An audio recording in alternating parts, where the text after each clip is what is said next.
guys, welcome to this new video. Today I'm going to show you how to manage commit in GitHub. Please go ahead and subscribe if you are not subscribed yet, so you don't have to miss any notification when it comes to us uploading a new video. So let's go and jump into the topic of GitHub commit. Now, how to manage GitHub commit, right? I've already done another video, guys, talking about commit in GitHub. So today I'm just going to show you how to manage, for example, commit in GitHub. So when you open, for example, a repository like we have here, this repository here called test, if you want to see the last commit, you have to check here. Here you will see the last commit. So here show you the last commit and when that commit was done. And here it gives you the total number of commit that this repository, for example, have. So I can click here, for example, to see the last commit. Then I can also go back and I will click here to see the total number of commit. It will give you the total number of commit by day and also exactly by hour when the commit was pushed. Now, the message that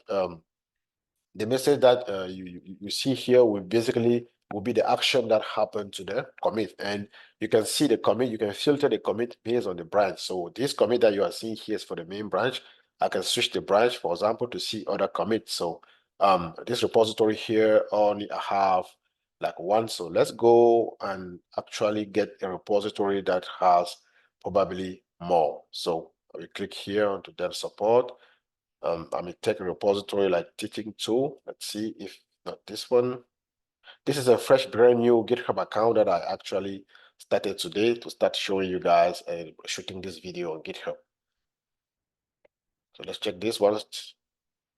Attempt with that teaching tool. Let's go back. Let's probably check this one called teaching, and it has only one branch. Let's go search on GitHub. For example, I'm going to look for Kubernetes, because that one is mine is still brand new. If I take, for example, the Kubernetes repository here, as you guys can see on the Kubernetes repository, it has 120,000 commit, right? 120,000 commit. If I click here, I'll be able to see all the commit. If you keep clicking next, it will show you all the commit, and you can filter commit based on the branch. You see, there are multiple branches here. So if I click on this release, it will give me commit for the release.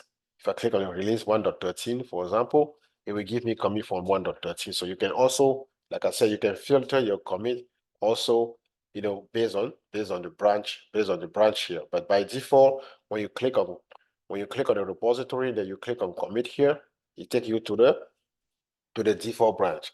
What you can do is that this is the commit number, and this is not the complete commit number. This is just like the short commit number. If you want to see the entire commit number, you can copy the entire commit number here, and you can come down here and paste it here. This is the entire commit number, right? That's the entire commit number there. And also, if you want to go ahead and like make a commit as a branch, you just have to come down here and you can click here to make the commit as a branch. But if you click here, for example, it will show you the commit. So if I click down here, as you guys can see, my branch name has now turned to a commit. So I will see everything that is on that commit basically here. So I return a commit into a branch, right? That allows you to turn the commit into a branch. So that was it about commit in GitHub. They are really pretty simple. You just have to know where to get the commit. Let's say something you want to see somebody made an action. You want to go ahead and check the commit, right, to see what really happened, to track. You can come to the commit and you can see that the difference between this commit and this here. You can click here, it will show you the difference between the two commits here. You just have to click on the commit that is above, and you can also like browse all five here. If I click here, it will take me again into making my branch a repository. It's making a commit like a branch, right? You see everything here that's actually there. So that's how GitHub commit actually managed. This is really simple. I hope you liked the video. If you did, please go ahead and subscribe and also like it. And if you have any question, put it on the comment. See you on the next video. Ciao.